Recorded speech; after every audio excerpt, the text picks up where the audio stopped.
पण इतकी उत्तम कामं तुमच्या मुख्यमंत्रीपदाच्या कार्यकाळात केलीत. कर्जमाफी असेल, शिवभोजन. शिवभोजन थाळी असेल, गरिबांसाठी मुंबईमध्ये 500 स्क्वेअर फुटापर्यंत मालमत्ता कर रद्द. मालमत्ता कर रद्द केलेला आहे. आपण करोनाच्या काळातलं जगातलं उत्तम काम आपण करून दाखवलं. पण हे सगळं काम लोकांपर्यंत पोहोचवण्यात आपल्याला अपयश आलं. नक्कीच आलं. आज जे ढोल वाजवले जात आहेत न केलेल्या कामाचे, हां. आणि तुम्ही केलेल्या कामाची साधी पिपाणी वाजवली नाही. नक्कीच हे पूर्णपणे मला मान्य आहे.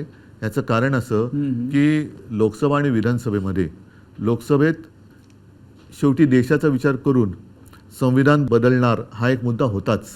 त्याच्यामुळे निवडणूक त्याच्यावर फोकस झाली.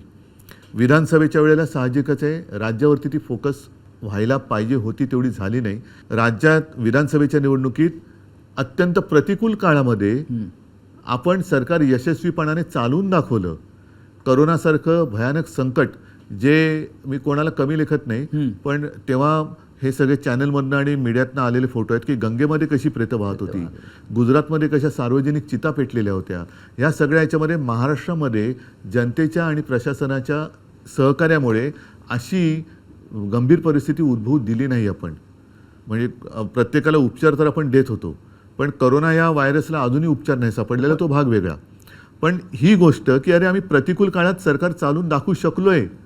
म्हणजे एक तर काय होतं की शिवसेना, काँग्रेस आणि राष्ट्रवादी हे महाविकास आघाडी होईपर्यंत एकमेकांचे कट्टर राजकीय विरोधक होते. आम्ही एकत्र आलो तेच सरकार स्थापन करायला.